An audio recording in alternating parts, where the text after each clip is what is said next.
My name is Ermias Ekube.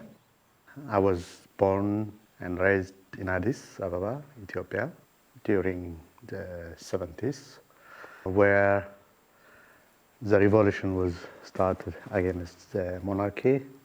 So the socialist revolution started in the 70s. So it goes on for some years. It was a turbulent time, but as a child, we didn't really notice the situation, and it's a kind of normalized situation. The neighborhood was a mixed classes, religion, so we had a nice childhood time in a way. My parents came from Eritrea as kind of immigrants because different revolutions were going on between regions, and my mother was a housewife. My father was a metal worker, and his tools inspires me to start. Maybe that is one of the main components to creative aspirations, like fixing things around, making my own toys with his tools. I was good in school, in the academies, so that thing makes me a kind of encouraging. I can do whatever I can and I want. So the art part was coming through that, because in the school, copying diagrams from textbooks, and then when I start copying, and then everybody was impressed, encouraged by the family. My elder brother, I remember that when I copy his diagram, and then I did it better than him, and then he encouraged me. So everybody start asking me to copy for them in the family, in the school, so that encouraged me to being an artist kind of thing in the school. As a profession, it was not really supported to be an artist. It's not even known, such profession in a way as a profession. Otherwise, just as a skill or as a practice, I was supported by the families, friends, and teachers. I never thought of being an artist or to be an artist, because there is no, as I told you, there is no such thing in the family or in my neighborhood. But I remember one thing, that when I was doing this stuff, drawing, making sculptures, toys with clays and that stuff, an elder boy asked me, do you want to be a professional artist or just an amateur artist? And then the first time I realized, what does it mean? And then, amateur means just you do your art practice just as a hobby. Professional is just to live on your art. He tried to explain, and then just randomly, I want to be a professional artist, because I consider myself, I am the best from my neighborhood. So the next time, he took me to the Alle School of Fine Arts. In the summertime, there is this kind of course, but at the same time, it is entrance exam. But I didn't know. He took me like a parent or an elder brother. And then when we reached there, 800 people were there to register. And then I asked him, what is going on? There is this course, and then it's filtering, and he explained everything. And then the first week, 400 was filtered. And then I stayed there.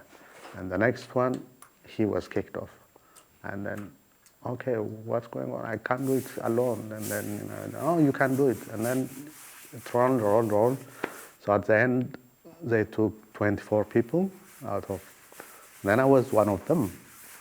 No, I didn't realize. Okay, I'm good. And then everybody was crying there, here, and then. And at the end, they took me to the backyard of the school. It is like a heaven, sculptures are there. It's just still, that impression was just like a dream. It was sculptures and monuments and wall paintings. I don't know what's going on here. So, yeah, if you pass, you will enroll for 4 years. And then I have just in the next academic year, I have to continue my academic classes. And then they told me, yeah, everybody was fighting for 4 years or 3 years, and then you get it just on one go. And then, what do you think? I was confused. And then get back to my family, and then I told them just I want to continue because this is 4 years and I couldn't get this chance again. They were shocked because they were thinking that I'm good at school too. So my father was always saying, oh, my son will be an engineer or an architect, something like that. And I told him just I want to continue this in the art school. And then I entered the art school that way. The first semester was so difficult because everybody was so good. So I thought, so I can't continue. Just almost on the edge, and then the teacher was told me, do you practice at home? Everybody practices. Well, yeah, and for me, it is just only talent is in my thought. What to practice? Sketching and this, doing this, and then after the first semester, just I cope with the others, and then the second semester, I become just one of the top kids in the second year, and then it continues like that. In the Alle, the first 2 years, you take every courses, like drawing, sculpture, printmaking, calligraphy, all stuffs. Painting and drawing was my main interest. So in the third year, you have to choose which department: painting, sculpture, wall painting, and printmaking, and graphics. So I chose painting in third year. Then I start studying under Addis. So he was the master of drawing. He was like the base for me, how to see, because drawing is the core component for any kind of art.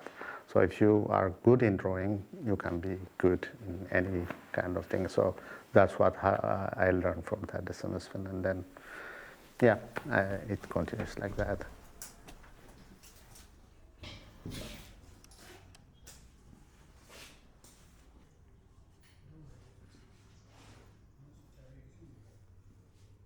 እኔ ታደሰ መስፍን እባላለሁ። ሰዓሊና አስተማሪ ነኝ። እንግዲህ አርት ስኩል ጨርሼ እንደገና ከፍተኛ ትምህርት ጨርሼ ከመጣሁ በኋላ ለ30 ምናምን ዓመት ያክል በአዲስ በአለ ስኩል ኦፍ ፋይን አርትስ ኤንድ ዲዛይን ትምህርት ቤት በአስተማሪነት ስሰራ ቆይቼ አሁን ከዛ ወጥቼ ፍሪላንስ አርቲስት ነኝ። አርት ስኩል እንግዲህ ከ77 ጀምሮ ማለት ነው፣ ከ78 ጀምሮ እስከ ቅርብ ጊዜ ድረስ ለ33-4 ዓመት የሚሆን አርት ስኩል አስተምሬያለሁ። እና ሳስተምር ድሮይንግ ንድፍ አስተምሬያለሁ፣ ቀለም ቅብ አስተምሬያለሁ፣ ኮንሴፕቹዋል ኮምፖዚሽን፣ ኮንሴፕቹዋል አርት ዘመናዊ ጥበቦች እንዴት ይመስላሉ፣ እንደገና ኮምፖዚሽን የሚባል ነገር፣ ድርሰት፣ አወቃቀር፣ እነዚህ በሙሉ አስተምሬያለሁ። ብዙ ጊዜ ተማሪዎች እኔ እንዳስተማሪ አይደለም ብዙ ጊዜ የሚቀበሉ እንደ ጓደኛ ነው። ምክንያቱም እኔ ሞር ላይክ እንዳስተማሪ ሳይሆን እንደ ሜንተር ነኝ። ውጭም ሳገኛቸው ሻይ ቤትም ስንገናኝ ምንም ስል መንገድም ላይ ሳገኛቸው ተማሪዎች እንግዲህ ታደሰ ጋር ሄደን ቻርጅ እናድርግ ይላሉ፣ ይመጣሉ፣ ከኔ ጋር እንጫወታለን። በቃ ሁሉ ጊዜ ስለ አርት ነው። እና በዛ በማስተምርበት ጊዜ ውስጥ ካስተማርኩባቸው ባቾች ውስጥ የነ ኤርሚያስ እቁቤ ትዝ ይለኛል። በዛ ጊዜ የአርት ስኩል ድሮይንግ፣ በተለይ ድሮይንግ በጣም ደግሞ ድሮይንግ በቃ ከፍተኛ ደረጃ እየደረሰበት ነው። እና እንደውም ተማሪዎቹ ከትንንሽ ሳይዝ ጀምረው ላይፍ ሳይዝ ድሮይንግ፣ ኒው ድሮይንግ፣ ፊገር ድሮይንግ የሚሰሩበት ዘመን ነበር። እና በጣም ምርጥ ከሆኑት ዋን ኦፍ ዘ ሞስት አውትስታንዲንግ ማለት እችላለሁ ተማሪዎች ውስጥ አንዱ ኤርሚያስ እቁቤ ነው። በጣም ጥሩ ድሮይንግ ነበር የሚሰራው። ልጁ ሲሪየስ ነው፣ በጣም ጎበዝ ነው። እንደገና ከዛ ቀጥሎ መመረቂያ ስራው ምናልባት አርት ስኩል አለ ልታዩት ትችላላችሁ። ቅድስት ማርያም ፊት ለፊት ያሉ የኔ ቢጤዎችን ነው የሰራቸው ከግንቦ ጋር ካራክተራቸውን እንዴት የህፃናቶቹን የነዚህ ሽማግሌዎችን ወደሞ መስለው አሉ አይደል ለማይመስለው እንደዚህ በኃይለኛው እንደ እንትሎች ፊገሮች ሴቶቹን እዛ ጋር በደንብ አድርጎ ነው የሰራው እና ምን ያክል የድሮይንግ ችሎታውን የኮምፖዚሽን ችሎታው ታያለሽና በጣም ስታብሊሽ ያደረገ ጎበዝ ልጅ ነው። በጣም ነው የማደንቀው።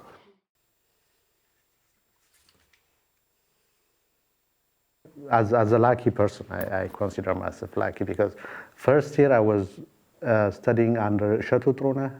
He's a friend of Taddasa. They studied together in Russia. So he teaches us all the basic visual language, which is very important. And then the second year, the drawing study was very intensive. And then when I get Taddasa, he took us in the depths of the techniques and the old masters, Michelangelo and Rembrandt, all the techniques we learned from them. When I joined the third year for a graduation project, there are different masters. So luckily I go to Workugoshu. I have these disciplines. So he is liberal, you can experiment anything. So Shatutrona gave me the basics language. Taddasa Musfin, it's very strong drawings. And then Workugoshu gave me the freedom. So these three masters give me a good line or a way of thinking. That is what I remember from the Alle School of Fine Arts. During that time, the character of or the trend of the school, it was always, you have to use, socialistic or a bit patriotic works, but I use these beggars from my nearby churches, and I do that graduation work in the trend of Impressionism or social realism. The literature of Gorky and Dostoevsky was very popular at that time because it was translated a lot. So those kind of things influenced my graduation work in a way. The church embraces, at that time, any people, especially homeless people, comes all over the country. When I was searching a material for my graduation work, the life of the beggars were very much connected to my own life too. Beggars are, in my childhood, coming to home, and then they become part of your day-to-day life. For example, a beggar comes to your village, they know you, you know them. Then when they come from far, they are coming to our house, and we are even competing. No, they come to our house, and then you go run to your mom, is there any leftover? This beggar is coming, And then we don't see them like beggars, just they are part of, just like relatives or whatever.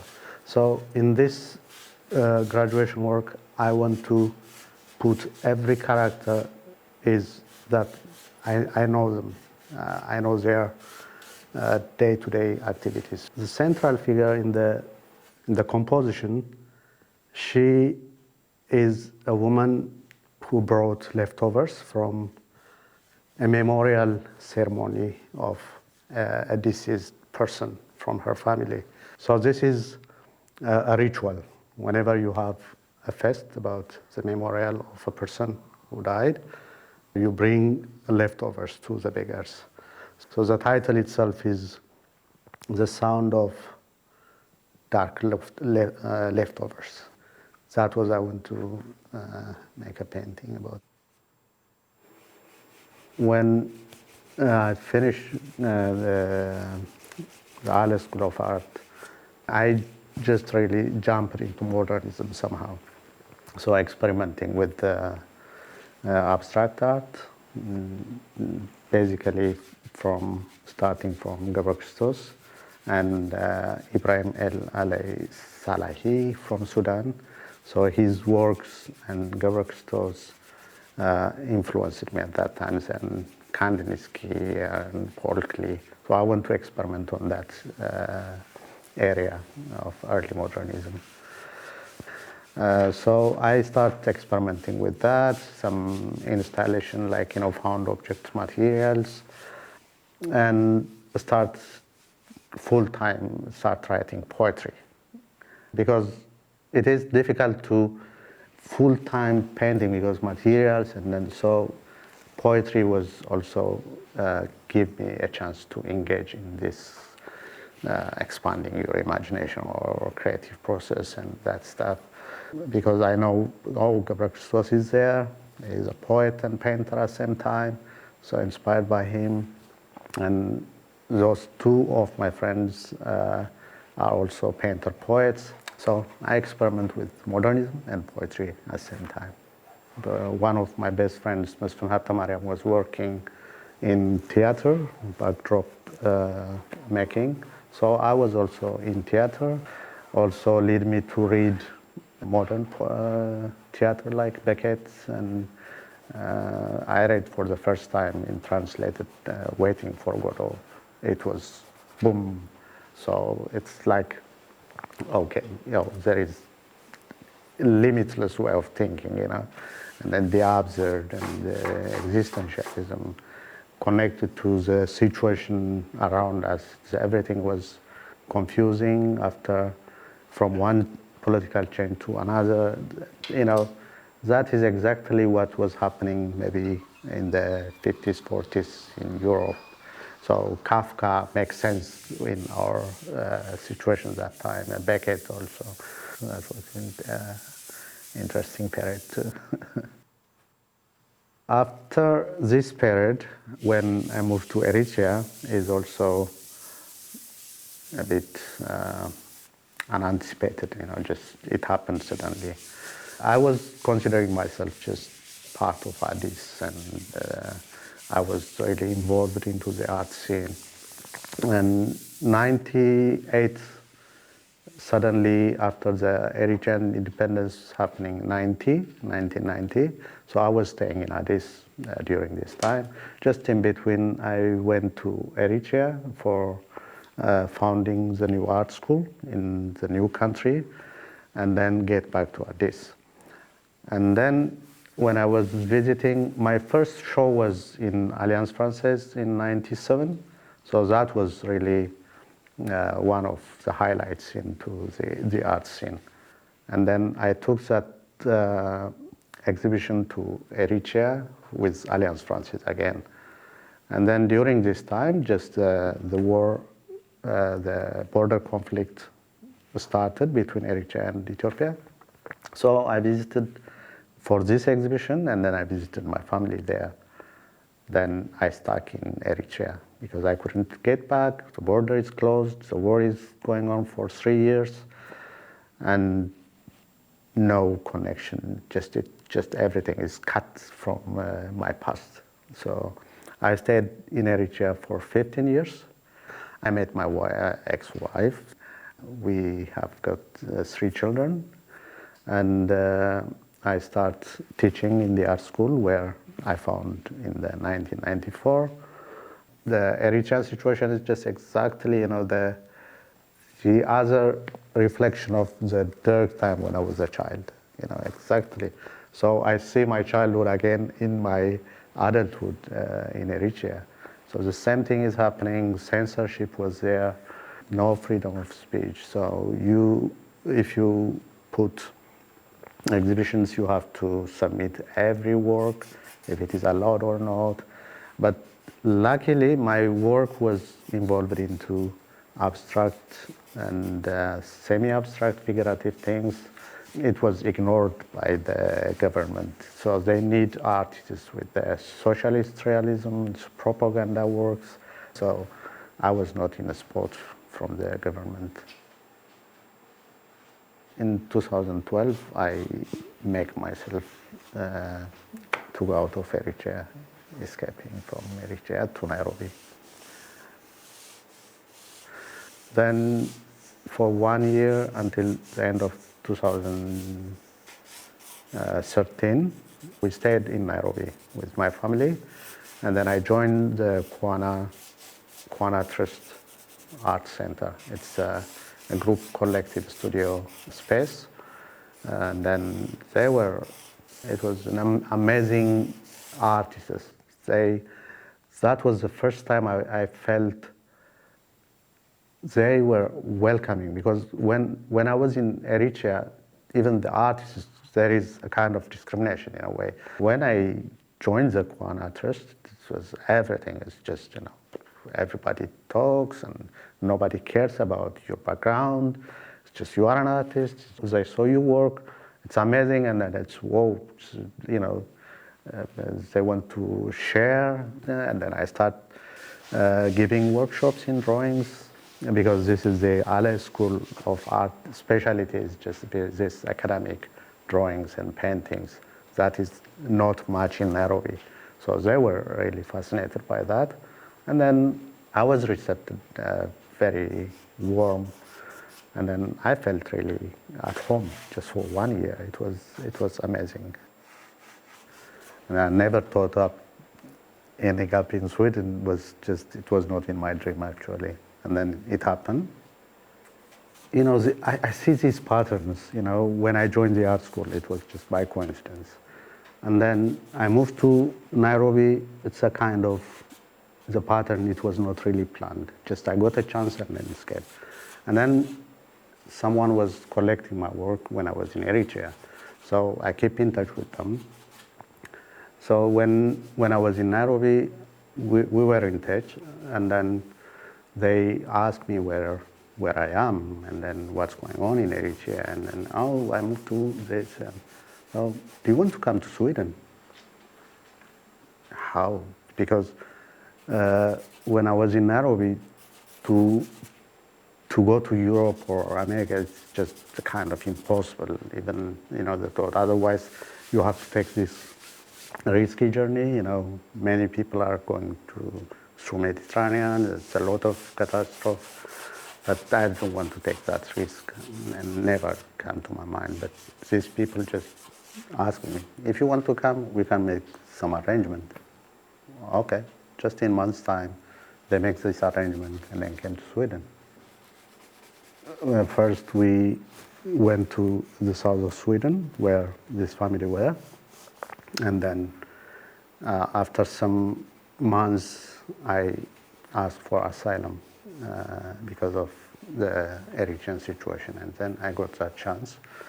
And then the immigration department took us to Västervik.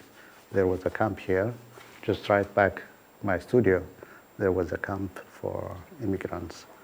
And then I ended up here, and then continue my life here in Västervik. 2013, July, August. When I moved to Sweden, coming to Västervik, it's completely blank. I was just trying to see differently. That was in two ways very important. One is the identity issue really started in a new way, because I've never thought of, through my journey to Nairobi or this, being immigrant. It never came up to my mind. It's a kind of identity. Being immigrant itself is an identity. And then, we are just immigrants, that's all. Everything started just with the new, it was a new beginning in a way. But slowly, first, you get used to it, and the system is very wonderful. It's welcoming, accommodating.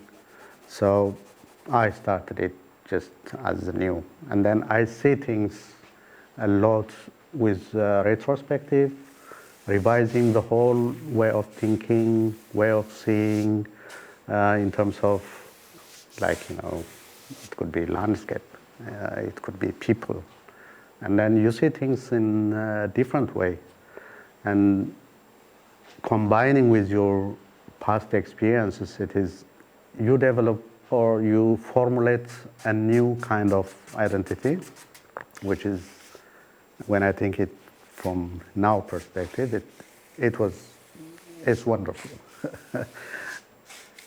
It's very important to see humanity is completely in a different perspective. You see life and existence and all this stuff in a different perspective. Yeah, you change completely in a different direction, which is good. Situation, even as not only as an artist, as a family man, we have a better life here, secured.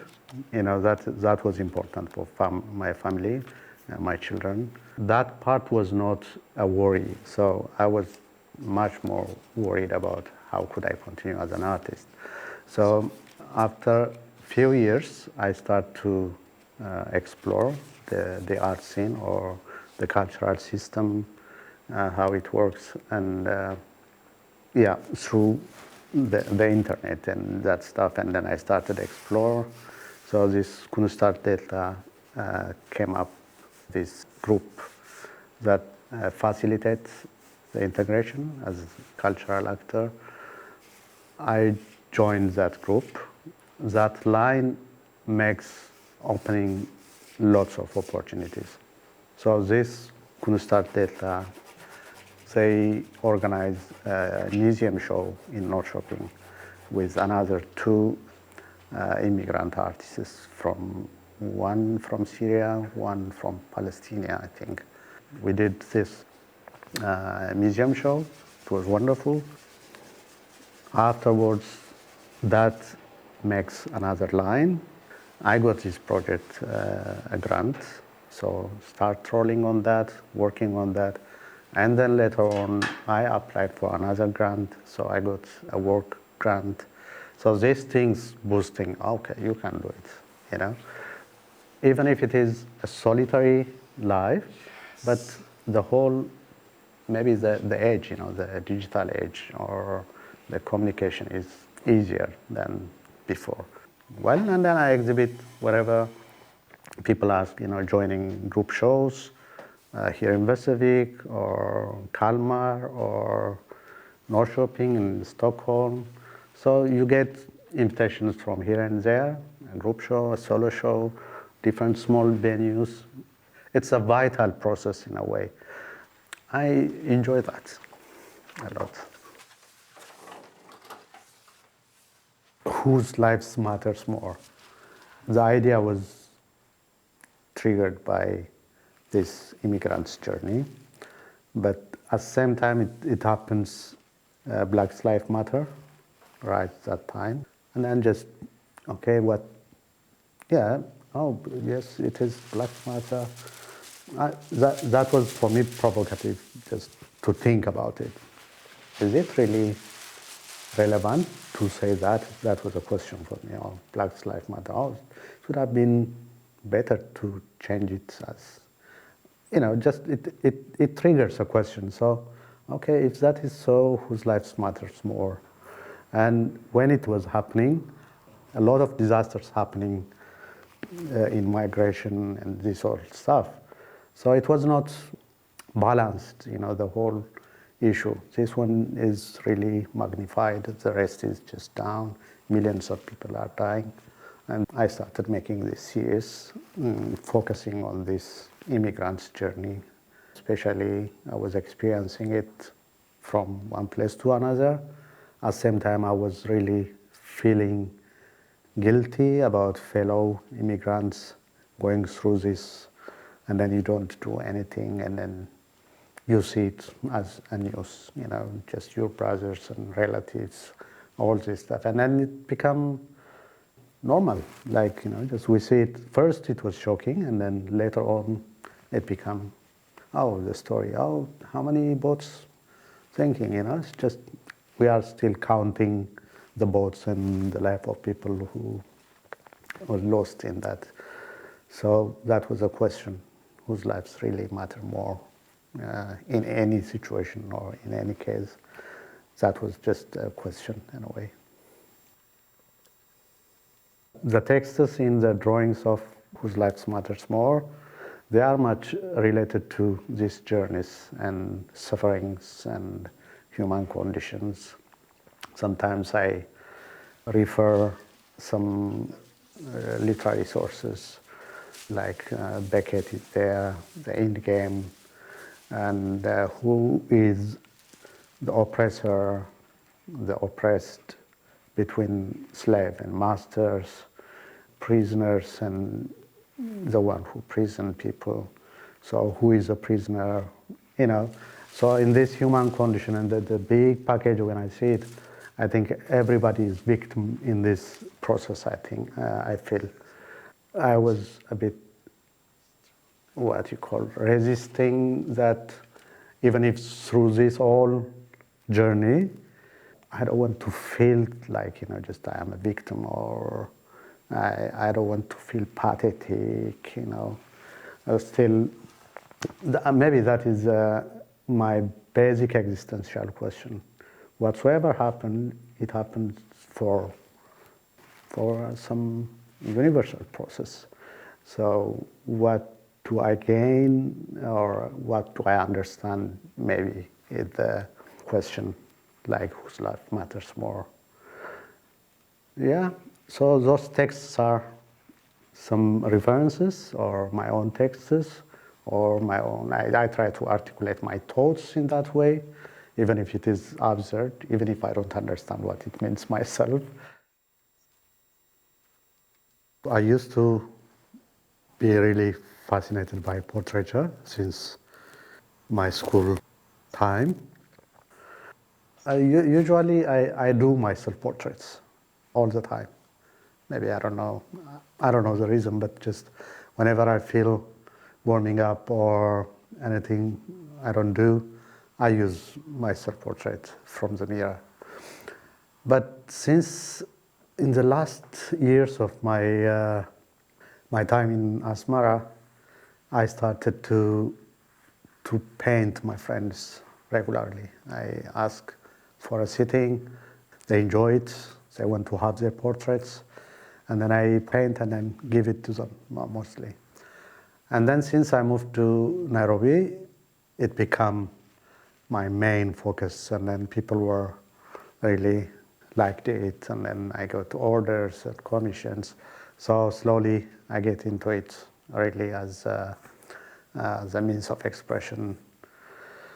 Since I moved to Sweden, I focused on people around me, my family. So I started paint them all the time, and then I see they're evolving from one age to another, and that fascinates me a lot. I like to see people's faces in a way. It become also problematic when in other activities, just being with friends, hanging with friends, I always immersed in their facial expressions, psychological things. So that fascinates me. Sometimes I lost from conversations when I was immersing in their portraiture, every light and form, twisting faces, hands, and that stuff. I think it's the most mysterious subject maybe in the art world somehow, for me. Maybe the most fascinating thing is about painting portraits. And yeah, it's always fascinating. The mirror series are the other side of portraiture, which means the absence of portraiture. Sometimes you get tired of the portraitures as a full expression. How can I say something with the absence of the portraiture? So the mirror comes in some way when I was making my own self-portrait, and then I use these hand things and blocking my face. So that is also parallelly when I was doing a series of portraits of my children as a means of memory. I was working on altering memories, how memories are changing and how one object or situation triggered different memories from place to place. So altering memories were a little bit of putting portraits face to face. So, okay, with the absence of portraits, how can I explore the changing of memories or how we become our memories or how we are our memories in the now situation? Obviously, when people see someone holding a mirror, who is behind the mirror? It becomes just a question in a way. Or people start imagining, someone is there. Even if it's obvious that if the hand is mine, it's obvious it's mine, or my child, or that person, or this person, a woman, or a girl, a boy, that shows. Those things just become stories connected with the objects in the canvas. At the same time, it's a visual game between reality or fiction, imagination, the actual reality. What does it mean? These all things just intertwined into these canvases. When I was starting this series, I started considering the viewer in two ways. One is showing a mirror, anyone expecting a mirror, either himself or the painter himself in the mirror, which is even as a genre, when you see, those are references somehow like Last Menace of Velázquez. When you see the painter is painting the portraits of the kings, so from the king's point of view, but you see in the mirror the kings. So this is the actual, factual reflection concept. Instead, I start, okay, the memories reflecting in the mirror with different objects, triggering different memories, relating to different sensations and feelings. So the viewer, actually, when they see it as a reflection. But at the same time, it's not factual. It's absurd. It is a reflection of something in a different perspective. That is a kind of interacting with any kind of viewer in front of a canvas. I am there, and then at the same time, I am not there. When you see a chair in the reflection, the viewer expecting someone taking that picture must be sitting in the chair, but there is no any person. So that chair representing the viewer itself and the maker itself. So this is a kind of absurd relationship with the viewer. Me, the viewer, the objects interacting in a very absurd way, in a way.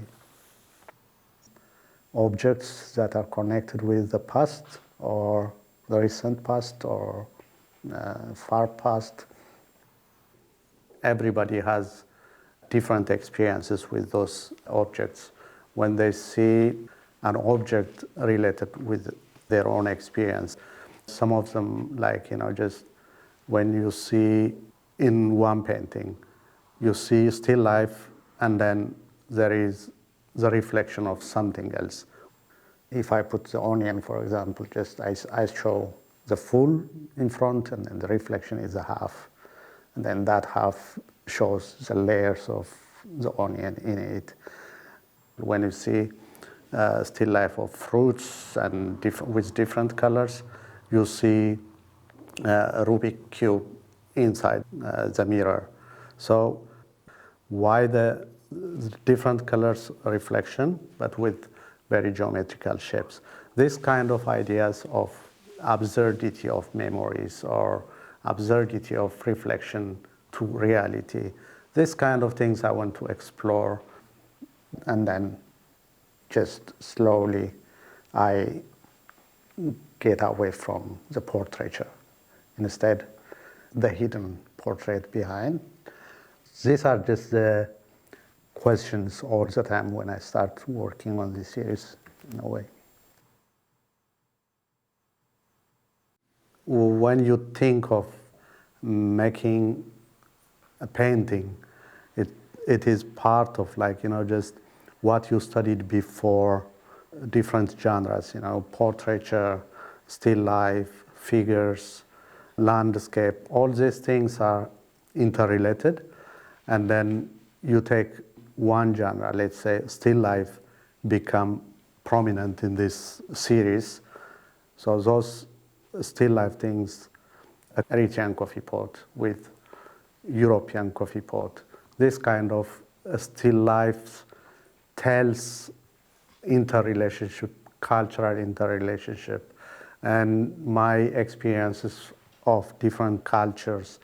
That makes a person a person. That is why I say we are memories, means we are the reflections of our memories. We become, our thoughts, our experiences are based on these tiny, sublime memories become us.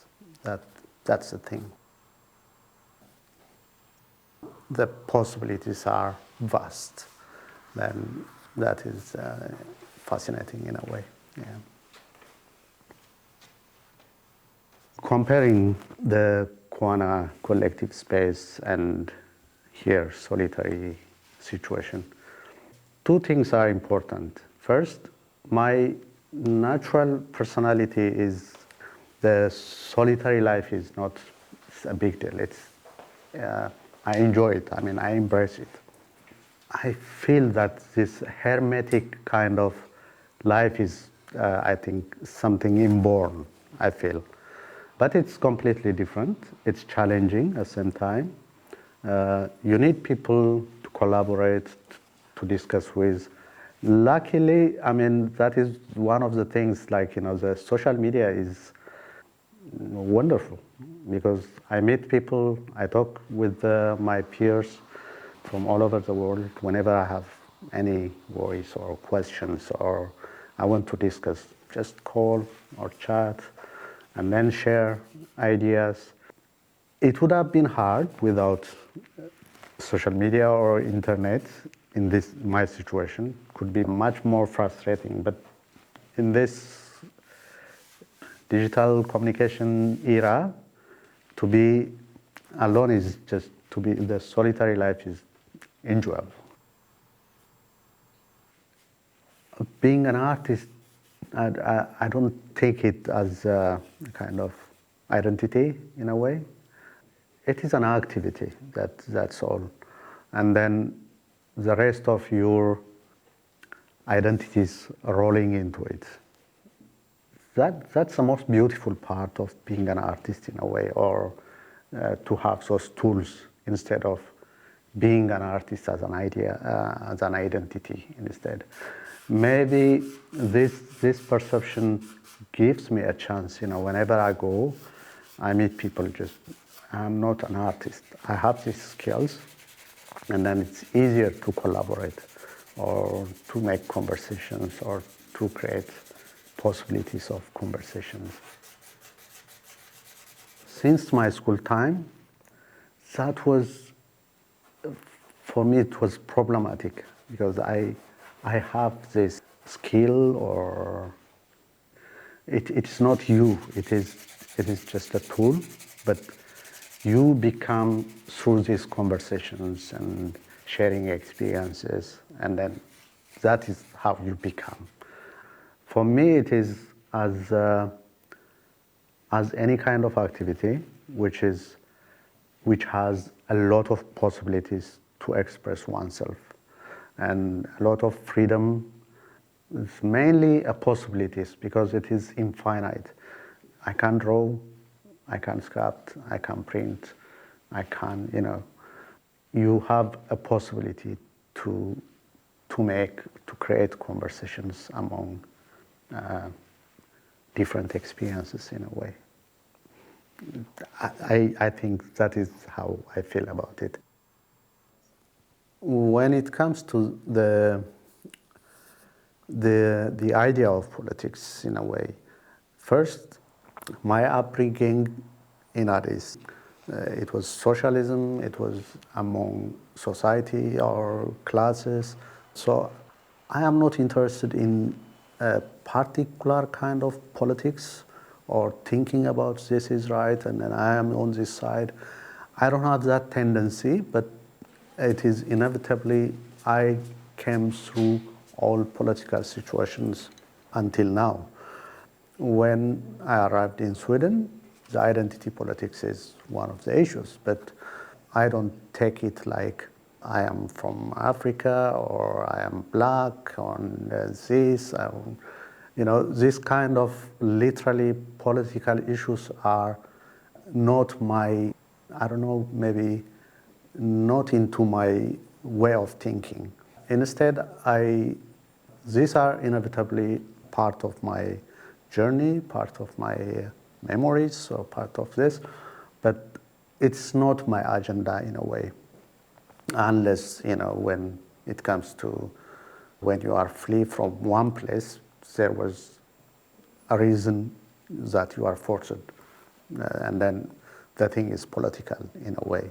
Otherwise, politics is not my topic in my works. If I can say my way of expression is basically, it's a human condition.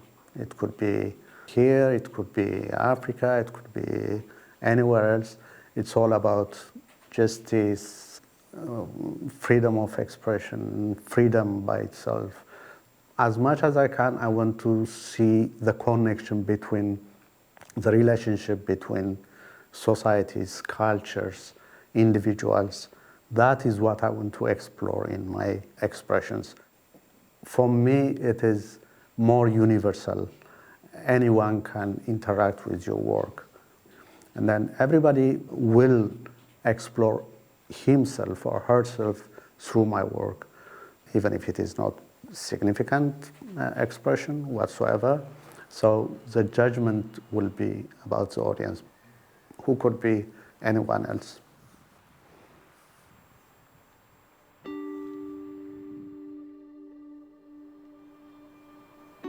Thinking about my future. Right now, when I see representing by Red Cross in London, getting these grants from Kunstnernamnden for this work grant, this gives you hope, just to, because that is, I used to be living on my arts, and then I came here, and I passed those challenges, and then I want to be a full-time artist with good facilities, and that is my dream. So I am still looking for that, and then I hope I will do that.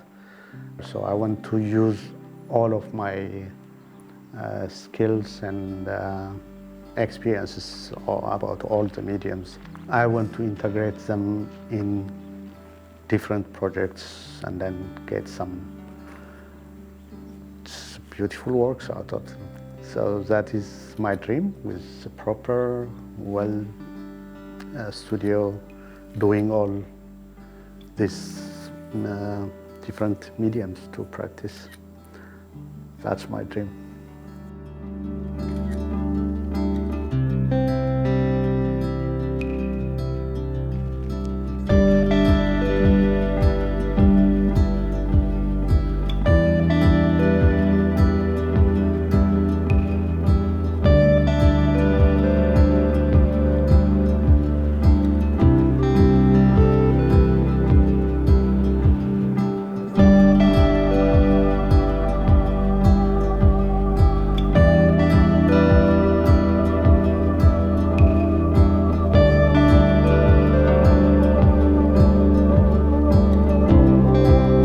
Whatsoever I said, it's the truth.